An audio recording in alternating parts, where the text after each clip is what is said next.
Welcome to number 16 of Bully Proof Your Child. So, number 16 is a summary. There's only one item after that, number 17, which is all the applications. It's a summary of the applications. That's the most important part, the practical implications and the practical takeaway from everything that we've covered. So number 16, we're just going to go through very briefly a summary of what we've covered. This presentation has been split up into two parts, in case one hadn't noticed.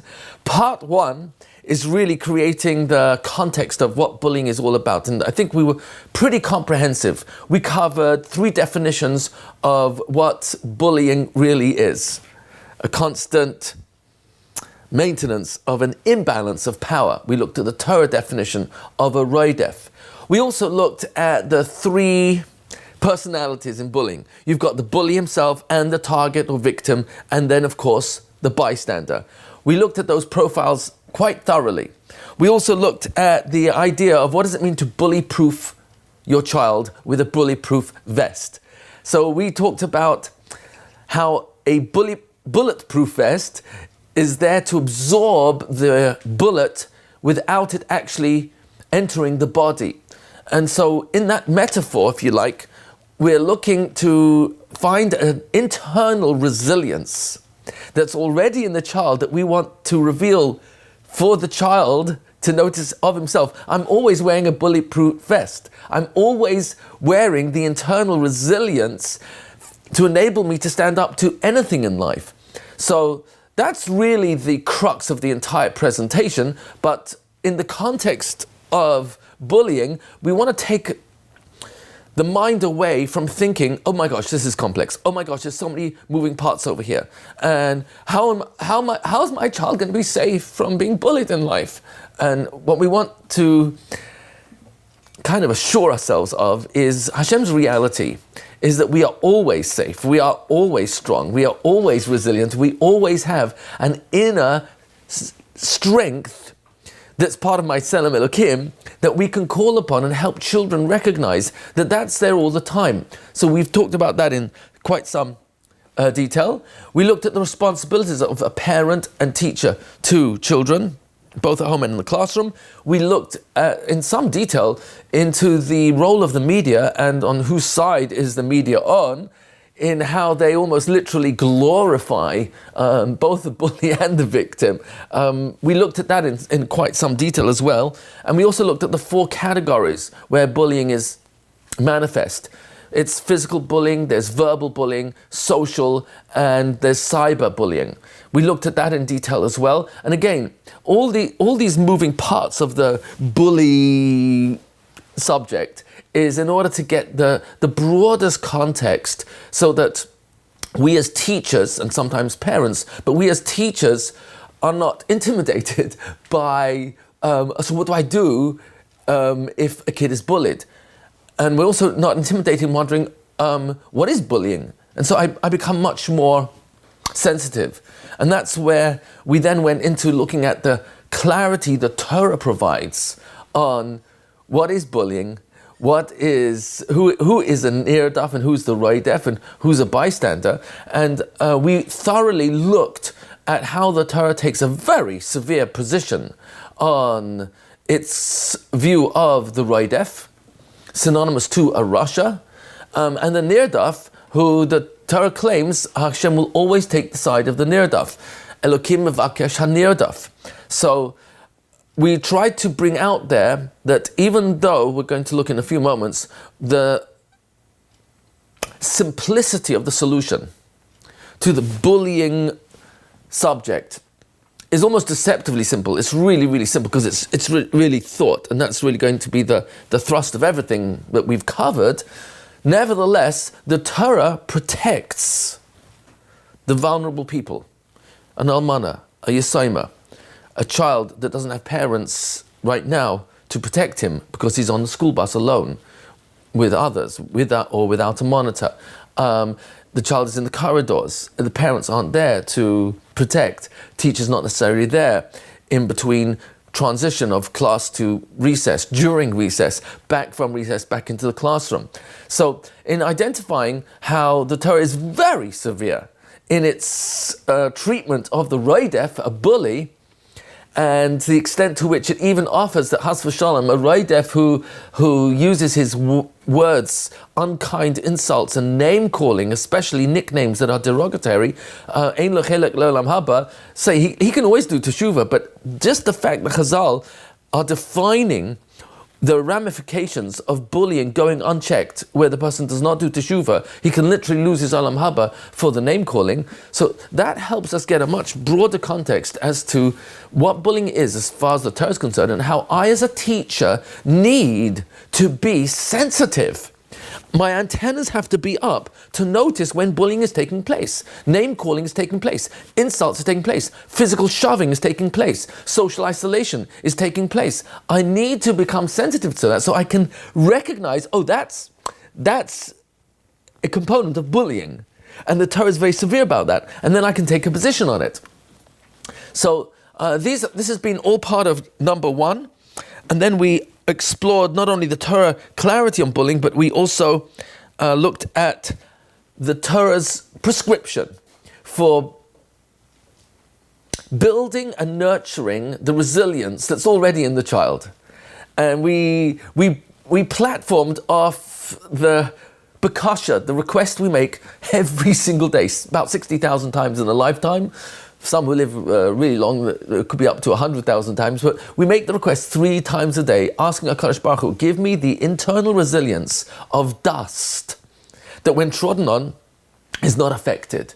In fact, afar is sometimes translated as soil, which when nurtured, you can grow trees that are fruit-bearing and then therefore provide nutrition and life force for people to continue living. So soil is something that can be nurtured, and when you tread on it, it gets stronger. So that's another understanding of how when we ask Hashem, Nafshi ka'afar, la kol tiyeh, let my nafshi, my soul, my inner essence, be like Afa, in that if I'm trodden on, I'll get stronger. And if I'm not trodden on, so I will produce, I will contribute, I will give, I will do chesed, which is what the soil does. And the other part of that was, V'lim kalai nafshi tidain, let those who curse me, let me be silent, let my soul be silent to those who curse me. So that's really the lachatchila, that's like the highest level of what we're shooting for.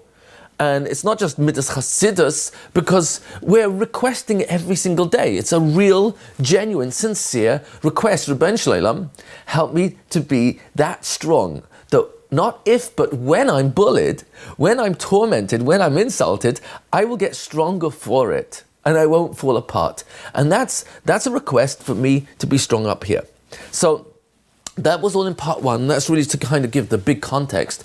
Then part 2 of this, and I'm just now in number 16, we're going through the summary of all that we've covered. Part 2 of this is focused on the solutions. We've created the context of what bullying is and looked at many components in a very comprehensive way. Now we're going to look at the solutions. So we're coming off where we left off with the Torah clarity, because in the 4 steps which we're going to look at in the solutions, which we did look at, step 1 was, who is the real me? Who is the real me? And this goes right to the jugular of bullying and identifies that the true me is Tzelem Elokim inside of me. I'm really a neshama. And my neshama is manifest through thought. Thought is the real me. It's not my clothes, my body is not the real me, my home is not the real me, my family is not the real. Those are members of my family, but there's a my. Who's the my? The my is a neshama, my goof. Who's the body of my? Who's the my? Oh, I am, the real me is Tzelem Elokim. That's indestructible. You can never destroy the soul. You can never destroy the mind. You can never destroy thought. You can't tear it apart. The real me is indestructible. And that's why we are able to say, Rebbeinu Shalom, help my soul not to get bent out of shape when people scream at me or curse me or do things that don't agree with what my expectations are, and then I get disappointed and then frustrated and angry, and then I shout, and help me be in control of me. So the real me is my mind, my thought. So if the real me is my thought, then we need to understand how life really works inside out. Life really works, in reality, inside out. It never works outside in. So life is always being experienced through my thought. It's never the physical world acting upon me, even though it appears that way. My interpretation, my experience of the physical world is taking place in what I'm thinking. And so reality thinking is inside out thinking. Non-reality thinking is outside in thinking, where I accuse you of hurting me and blame you for bullying me, and I complain about you putting me down, and I deny that I have any part in this. It's really giving excuses for why you're the one who's always hurting me and putting me down and insulting me in sharp words and comparing me to other people. And as long as it's outside in, I'm constantly at the mercy of everything outside of me for me to be able to be happy inside of myself. But the moment we realize, one second, reality doesn't work that way. It looks like it because it's Olam Hadimyan. And Olam Hadimyan is a world of illusion. It's Olam HaSheker, therefore it's not true. It's false. It's deceptive. It's Olam HaChoshech. It appears this way, but really it's not. It's not a world of clarity, and it's Olam Hafuch. It's outside-in world, but the reality is it's an inside-out world. And there's a real world, Olam HaEmes, which will reveal who really is up and who's down. But in this world, it's Olam Hafuch. It's upside down. It's inside out, outside in. So recognizing that thought is where I really experience reality, moment to moment, from every single thought to thought. So that's the real me. Once I understand that, and then the relationship that I have to my emotions, when I feel intimidated or anxious or bullied by whoever it is, that's a thought in my mind. And the experience is real. It is real. You are bullying me. But what I say to myself about the bullying is what matters the most. And as long as I say, you're bullying me and you make me, just those words alone, you make me feel broken, the underdog, nothing, like I'm stupid, I have no friends, and I start believing that. That's all thought. So in order to get a grasp on this, we went through several metaphors. Metaphor number one, mashal number one, was very simple. We looked at a beetle that's crawling up the shoulder, only to realize, it's fake. And that's in order to bring out the discussion of what happens in scenario B when, that's my brother playing another prank. Oh my gosh, it's a real one. And I realize, oh my gosh, it's scuttling away. And this time, and we talk with the children about the metaphor. What made me freak out the first time? Oh, I thought it was real. What made me not freak out the second time when I thought it was just my brother playing another prank, and I didn't freak out till I saw it land on the floor and scuttle away? Oh, I thought it was fake. So it's not whether the beetle or the spider or whatever it is that's causing me to have fear. It's not the outside that is actually causing the fear. It's my thinking that makes me think there's something to fear. My thinking is the actual reality, not whether the spider or beetle is real. That was metaphor number one. But metaphor number two was, I thought, very powerful. We took the dollar bill, you recall, and that's where we tried to help the children understand what's your true worth. And in that discussion, we used a dollar bill or a $5 or $10 or $20 bill for the children to crush, crumple, throw on the floor, stamp on the floor, even spit at it, call it names, curse. I don't want to suggest you actually do the cursing, but you just shout and scream at this dollar bill. And each time you ask the student, how much is the dollar worth now? How much is the bill worth now? How much is the $5 worth now? The $10 worth now? And the answer, of course, every time is it's still the same value. So what's the lesson we learn from that metaphor? And have the children talk it out. Because that's where you're going to discover how much they are able to understand that the true essence of a human being, the true essence of the dollar bill, doesn't change because it's crushed, thrown around, beaten, screamed at. It doesn't change the essential value of what that bill is. In the same way that nobody can crawl into my brain and press an angry button, a frustrating button, you're lonely, you're stupid, you're unintelligent, you're not a smart ass, and make me think anything without my permission. Nobody can do that. I have to do that because no one else can. And if you do call me names, I have to have my own frame of reference. Well, that's not really accurate because I'm a $5 bill or a $10 or $100 bill. It's just a metaphor to get the concept of who is the real me and what's my true worth. The third metaphor which we looked at was the bowling pin metaphor, where have the children even want to just take them to a bowling alley, and then when you get back, talk about this metaphor where the bowl is the insult, the bowler, the person throwing the bowl, is the bully, and the target, the victim, are the pins. And what would happen if every time I knock a pin down, am I discouraged or more encouraged to carry on? Well, of course I'm going to carry on, it works.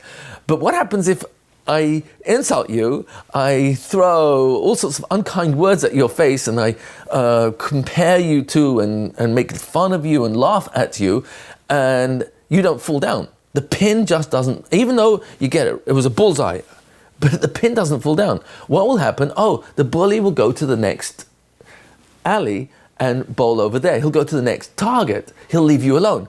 Because if bullying, as we defined one of the definitions, is this maintenance of imbalance of power, so if I notice I don't have power over you, it is not working, also, you're not making me feel more powerful. In fact, you're more powerful than me because you just don't fall, so I'll go elsewhere.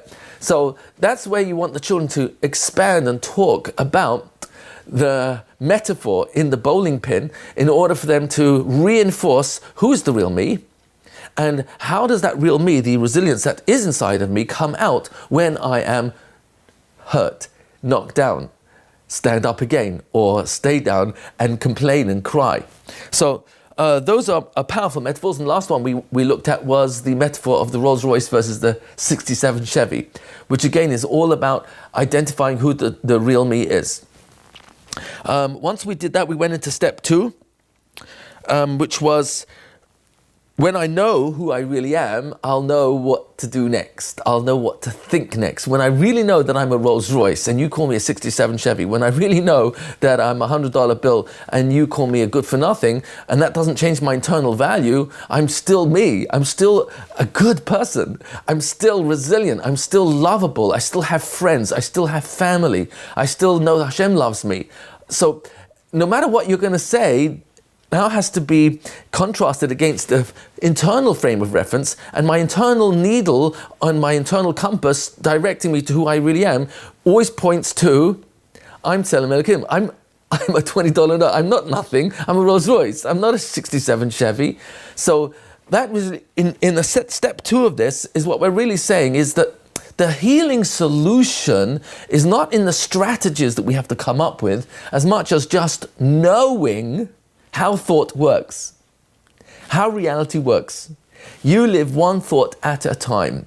And the children who can get this much faster and even more penetratingly than an adult, we're just so busy with millions of thoughts over hundreds of days, thousands of days, tens of years, decades, that it's much harder for us to get through this because we've experienced the world outside in so much that when we talk to a child, it's much easier for them than for an adult to get this. But for a child, the moment they understand reality is inside out, reality is living in one thought at a time.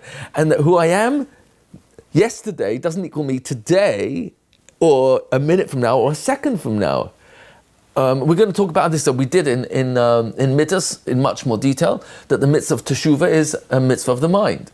It essentially starts up here. It's a hirhur of teshuvah, and that takes 1 moment, 1 second. It's one thought. And I'm only ever one thought away from teshuvah, from changing my mind, changing my thought, from being dan chav chayv to dan chav zchus, from anguish, resentment, and bitterness towards you to acceptance, non-judgmental, listening, empathic, compassionate, even understanding, even appreciative, even admiring of you.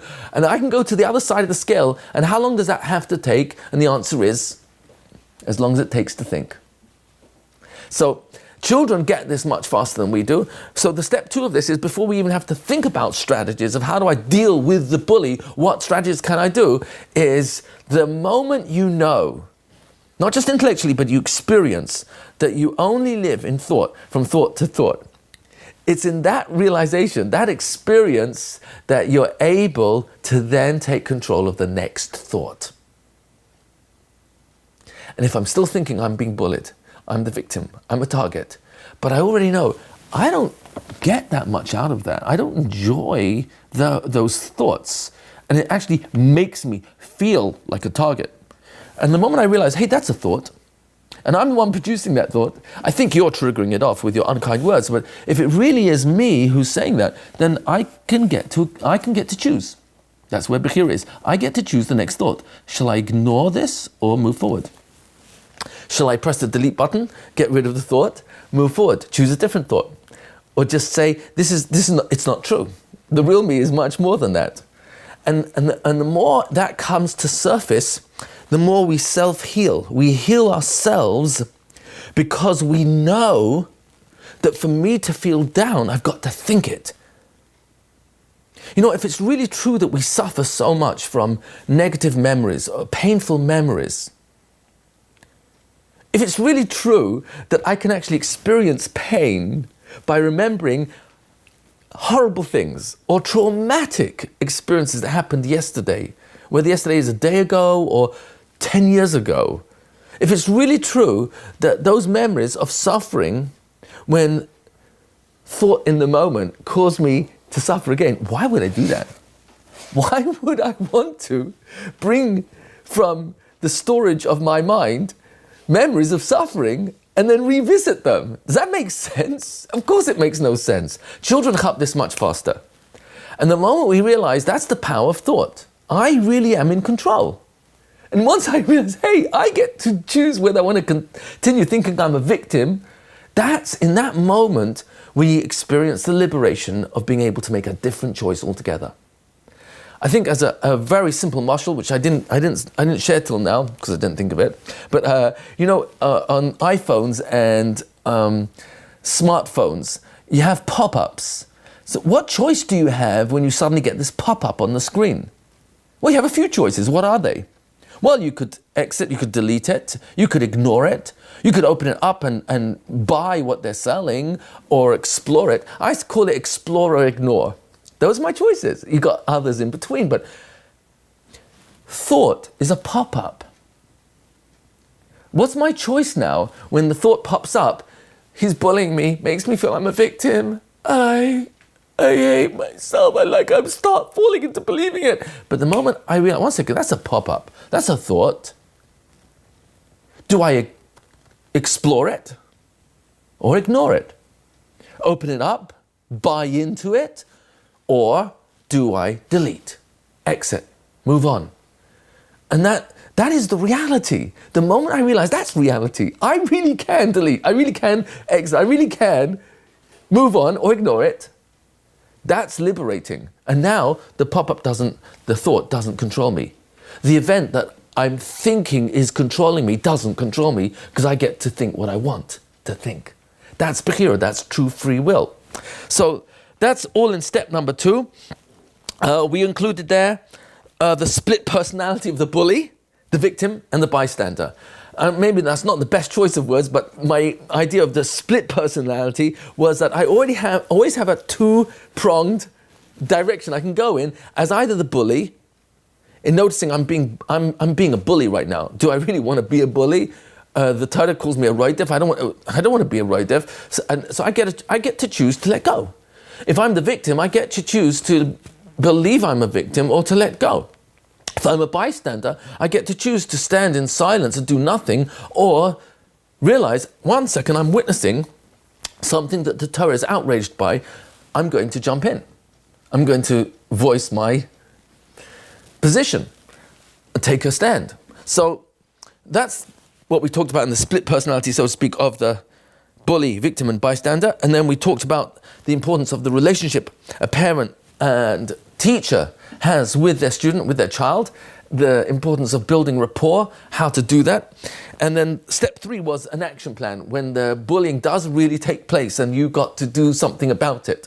Your kid comes home with a torn shirt, or he's got bruises, or you're seeing that he's getting some nasty cyber texts and some threatening emails.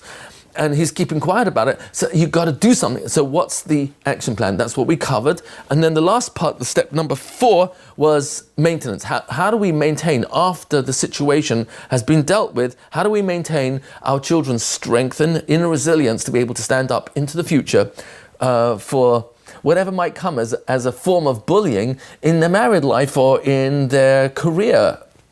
So those were all the 5 steps to Part 2, which was how do you focus on the solution to the bullying, and now this was the summary, and now the closing of the entire bullying presentation is the practical application, which very simply means we're going to now go and look at all the practical takeaways from everything that we spoke about and give it over in a very simple step by step, so you know what we're supposed to do in the classroom over a period of either days or a few weeks. Introduce into the classroom what is bullying all about and how do we get them to experience that inner resilience that we've been talking about. Okay, so hold on tight. Number 17.